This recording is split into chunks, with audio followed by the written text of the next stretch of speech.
एक झूठ जो बहुत महंगा पड़ा। यह कहानी किसी आम औरत की नहीं थी।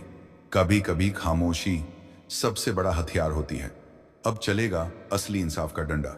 डीएम अंजलि शुक्ला अपनी साधारण सलवार कुर्ता में स्कूटी पर सवार होकर तेजी से अपने भाई की शादी में जा रही थी। न कोई सरकारी गाड़ी थी, न कोई सुरक्षा, बस एक साधारण लड़की की तरह स्कूटी चलाते हुए। जैसे ही वह रानीपुर हाईवे पर पहुंची, सामने पुलिस की बैरिकेडिंग नजर आई। 3-4 पुलिसकर्मी सड़क पर खड़े थे और बीच में दारोगा रमेश वर्दी में खड़ा था। उसने सामने आते ही अंजलि को हाथ के इशारे से रुकने को कहा। ओ लड़की, स्कूटी साइड में लगा। दारोगा की आवाज में रोब था। कहां जा रही हो? दारोगा ने सवाल किया। मेरे भाई की शादी है, वहीं जा रही हूं, अंजलि ने शांत लहजे में जवाब दिया। दारोगा ने ऊपर से नीचे तक अंजलि को घूरा और फिर मुस्कुराते हुए बोला, अच्छा तो शादी में जा रही हो, लेकिन हेलमेट नहीं पहना और यह स्कूटी भी बहुत तेज चला रही थी। चलो चालान भरना पड़ेगा। दारोगा ने चालान बुक निकालते हुए कहा। अंजलि को अंदाजा हो गया कि यह एक बहाना था। वह बोली, सर मैंने कोई नियम नहीं तोड़ा है। अरे मैडम, कानून हमें मत सिखाओ। उसने साइड में खड़े एक सिपाही को देखा और फिर अंजलि की ओर झुकते हुए फुसफुसाया, ऐसे नहीं मानेगी, इसको तरीका सिखाना पड़ेगा। अचानक दारोगा ने जोरदार थप्पड़ अंजलि के गाल पर जड़ दिया। बहुत सवाल पूछती है, जब पुलिस कुछ कहे तो चुपचाप मान लेना चाहिए। अंजलि का सिर एक पल के लिए झटका खा गया, लेकिन उसने खुद को संभाल लिया। उसकी आंखों में आग थी। दारोगा ठाका मारकर हंसा और अपने साथियों से बोला, अभी भी अकड़ बाकी है, लगता है अच्छे से सिखाना पड़ेगा। एक सिपाही आगे बढ़ा और बोला, मालिक थाने ले चलें, वहां आराम से मामला देख लेंगे। दारोगा सिर हिलाकर बोला, हां इसे थाने ले चलते हैं, तब समझ आएगा कि पुलिस से कैसे बात की जाती है। एक सिपाही ने अंजलि का हाथ पकड़कर खींचा। चल जीप में बैठ। अंजलि ने अपना हाथ झटका और गुस्से से बोली, हिम्मत मत करना। दारोगा का पारा चढ़ गया। उसने अपने एक आदमी से कहा, इसका घमंड तोड़ो। वह देखना चाहती थी कि यह लोग कितनी गिरी हुई हरकत कर सकते हैं। तभी एक पुलिस वाले ने गुस्से में उसकी स्कूटी को लात मार दी। बड़ी आई शरीफ बनने, अब तेरा खेल खत्म। अंजलि पूरी तरह समझ गई थी कि यह लोग कितने नीचे गिर सकते हैं। दारोगा की आंखों में गुस्सा था। उसने जोर से चिल्लाकर कहा, बहुत देखे हैं तेरे जैसे अकड़ू लोग, पुलिस से भिड़ेगी? अभी औकात दिखाता हूं, ले चलो इसे थाने, वहीं समझाएंगे। डीएम अंजलि शुक्ला अब भी चुप थी। उसने अपनी पहचान बताने का कोई इरादा नहीं किया। वह देखना चाहती थी कि प्रशासन कितना नीचे। दारोगा ने सिपाहियों को घूरते हुए कहा, ले चलो इसे थाने, वहीं देखेंगे इसका क्या करना है। 2 सिपाही अंजलि के दोनों हाथ पकड़कर घसीटने लगे। छोड़ो मुझे, अंजलि पहली बार जोर से बोली। दारोगा हंसा। अब जुबान खुली। चल थाने में देखेंगे कितना बोलती है। थाने में घुसते ही दारोगा ने जोर से चिल्लाया, ओए चाय पानी लाओ, एक स्पेशल केस आया है। अंजलि अब भी शांत थी। वह देख रही थी कि आम जनता के साथ पुलिस कैसा व्यवहार करती है। दारोगा ने अपने जूनियर से फुसफुसाकर कहा, सुन, किसी तरह इस पर कोई केस डाल दो। सिपाही बोला, क्या केस सर? दारोगा हंसा, कोई भी, चोरी, जेब कतरा, बस अंदर डालना है। अंजलि सब सुन रही थी, लेकिन अब भी कोई प्रतिक्रिया नहीं दी। दारोगा टेबल पर बैठ गया और कलम घुमाते हुए बोला, नाम बता, घर का पता बता। अंजलि चुप रही। दारोगा ने फिर से पूछा, नाम क्या है? अंजलि अब भी चुप रही। दारोगा ने मेज पर जोर से हाथ मारा, सुनाई नहीं देता तुझे? नाम बता अपना। रीना गुप्ता। अंजलि ने झूठा नाम बताया। दारोगा हंसा, बहुत समझदार है तू, लेकिन ज्यादा चालाकी मत कर वरना बड़ी गलती होगी। अंजलि को जबरदस्ती लॉकअप में डाल दिया गया। एक गंदा बदबूदार कमरा, जहां पहले से 2 महिलाएं बैठी थीं। क्या किया तूने? एक औरत ने पूछा। कुछ नहीं, अंजलि ने हल्की मुस्कान दी। अब वह देख रही थी कि प्रशासन कितना गंदा हो चुका है। अगर एक जिलाधिकारी तक को इस तरह बिना सबूत अंदर कर सकते हैं तो आम जनता का क्या हाल होगा। अंजलि अब लॉकअप के अंदर थी। वह बस देख रही थी, सुन रही थी और सब कुछ समझ रही थी कि आखिर प्रशासन कितना गिर चुका है। वह हर हरकत पर गौर कर रही थी। दारोगा ने एक फर्जी रिपोर्ट तैयार करवाई, इस पर चोरी और ब्लैकमेलिंग का केस डाल दो। दारोगा ने फाइल को ठोकते हुए कहा। सिपाही झिझका, लेकिन सर बिना सबूत के। दारोगा हंस पड़ा। सबूत? इस थाने में सबूत बनाए जाते हैं। उप निरीक्षक अर्जुन का प्रवेश। थोड़ी देर बाद एक सिपाही आगे बढ़ा और जोर से अंजलि के कंधे पर धक्का मारा। दरवाजे पर एक पुलिस अधिकारी खड़ा था। उप निरीक्षक अर्जुन वर्मा। थाने में उसकी छवि थोड़ी ईमानदार अफसर की थी। उसने थाने के अंदर की महिलाओं को देखा। उनकी हालत देखकर उसके माथे पर शिकन आ गई। यह सब क्या हो रहा है? उसने सख्त आवाज में पूछा। दारोगा रमेश मुस्कुराया। कुछ नहीं सर, एक सड़क छाप लड़की ज्यादा होशियारी दिखा रही है, जरा सबक सिखा रहे हैं। अर्जुन वर्मा ने गौर से अंजलि को देखा। उनके हाव भाव किसी साधारण महिला जैसे नहीं थे। इसका क्या जुर्म है? अर्जुन ने रमेश से पूछा। रमेश हड़बड़ा गया। सर, इसने चेकिंग के दौरान बदतमीजी की थी। अर्जुन वर्मा को कुछ गड़बड़ लगी। अर्जुन ने अंजलि की तरफ देखा। तुम्हारा नाम क्या है? अंजलि शांत थी। दारोगा रमेश ने हौंसते हुए कहा, सर यह तो अपने नाम तक नहीं बता रही। अर्जुन अब पूरी तरह सतर्क हो गया था। ठीक है, इसे दूसरी कोठरी में डालो, उसने सिपाही को आदेश दिया। रमेश हैरान रह गया। सर, लेकिन मैं देखूंगा कि यह कौन है, अर्जुन वर्मा ने सख्ती से कहा। अर्जुन वर्मा के आदेश पर अंजलि को एक दूसरी कोठरी में डाल दिया गया। यह कोठरी पहली से भी ज्यादा अंधेरी और गंदी थी। अंजलि ने चारों तरफ नजर दौड़ाई। कमरे में एक टूटा हुआ टेबल और एक जंग लगा लोहे का रॉड पड़ा था। अंजलि अब इस प्रशासन का गंदा चेहरा और गहराई से देख रही थी। यह सिस्टम कितना गिर चुका है। उनका हर मिनट का अनुभव यह साबित कर रहा था कि कानून सिर्फ कागजों में ही था। अचानक एक सिपाही भागते हुए आया। सर, एक बड़ी गाड़ी बाहर खड़ी है। रमेश चौंका। गाड़ी कौन आया है? सिपाही ने घबराकर कहा। सर, गाड़ी सरकारी है।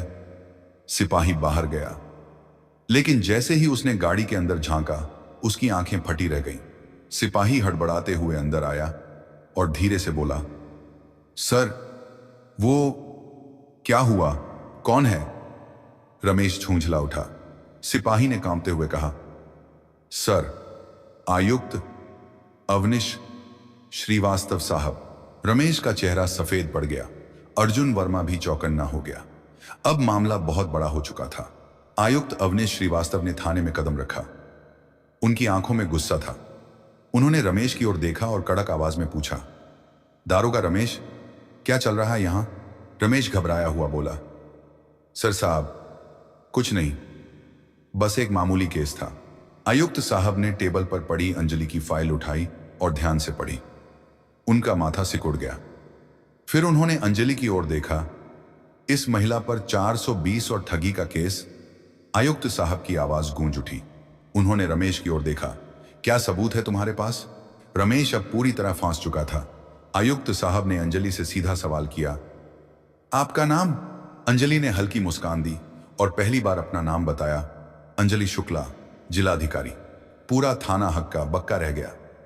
रमेश के हाथ पैर कांपने लगे। सारे पुलिस वाले चौंक कर खड़े हो गए। रमेश के पैरों तले जमीन खिसक गई। जिलाधिकारी मैडम, जिसे वह ठग समझकर फर्जी केस में फांसा रहा था, वह खुद जिलाधिकारी निकली।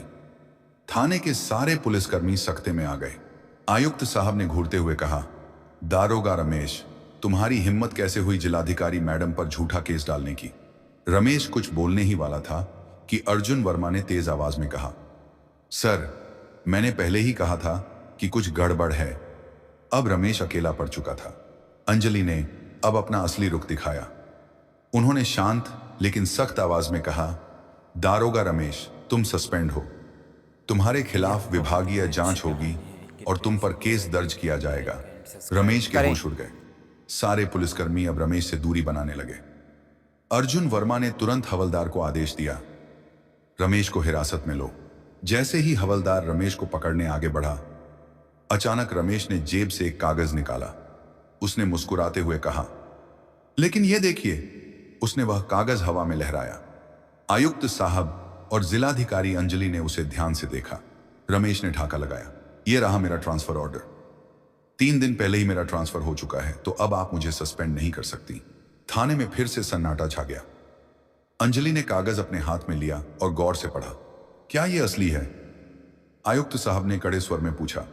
आयुक्त साहब ने अर्जुन वर्मा की ओर देखा और बोले, इस कागज की तुरंत जांच करो। अगर यह असली निकला तो भी रमेश का निलंबन रोका नहीं जा सकता। रमेश की हंसी अचानक गायब हो गई, क्योंकि अगर कोई भी सरकारी कर्मचारी ट्रांसफर के बाद भी गलत गतिविधियों में शामिल होता है तो उस पर कार्यवाही की जा सकती है। अब रमेश की हालत बिगड़ने लगी। अर्जुन वर्मा तुरंत ऑनलाइन सिस्टम में रमेश का रिकॉर्ड चेक करने लगे। अर्जुन ने सिर उठाया और कहा, सर, यह कागज असली है, लेकिन रमेश ने अभी कार्यभार नहीं सौंपा था।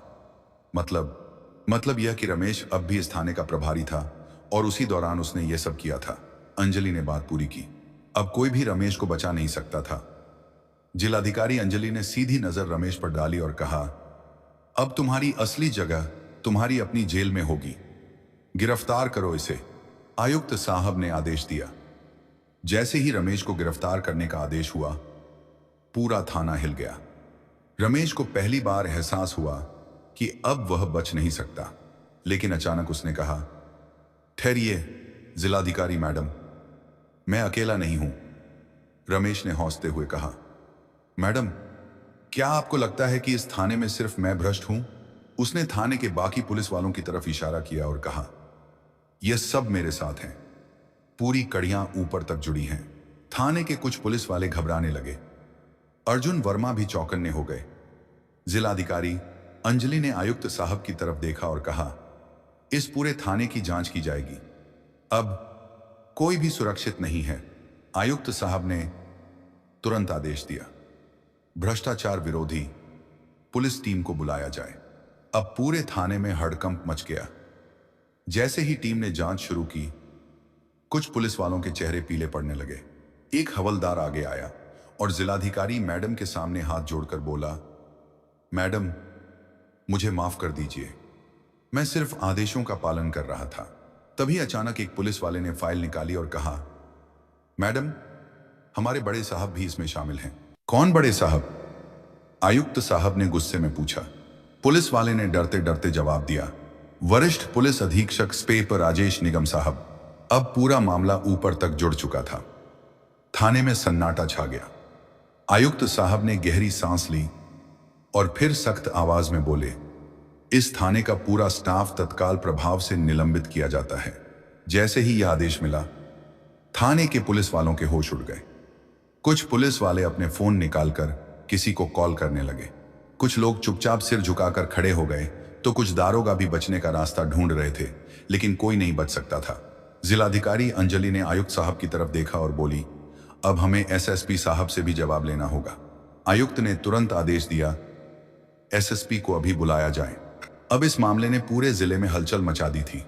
थाने के बाहर कुछ पत्रकार गुप्त रूप से खड़े थे। जैसे ही उन्हें भनक लगी कि पूरा थाना सस्पेंड हो चुका है, वे तुरंत खबर फैलाने लगे। अब मामला खुलकर सामने आने वाला था। तभी एक काले शीशे वाली गाड़ी थाने के सामने आकर रुकी। एसएसपी राजेश निगम साहब खुद आ गए थे। एसएसपी साहब थाने पहुंचे। उन्होंने चारों तरफ नजर दौड़ाई। पूरा थाना सस्पेंड हो चुका था। उन्होंने गुस्से में कहा, यह क्या नाटक चल रहा है? लेकिन जिलाधिकारी अंजलि शांत थी। उन्होंने एसएसपी की आंखों में देखते हुए कहा, आपको लगता है कि आप बच जाएंगे?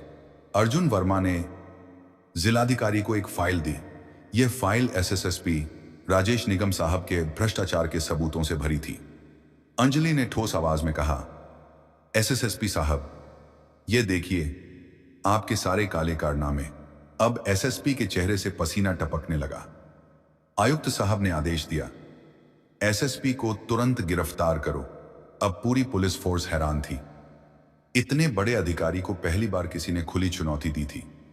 जैसे ही एसएसपी की गिरफ्तारी हुई, पूरा मामला हिल गया। अब यह मामला राज्य स्तर तक पहुंच गया था।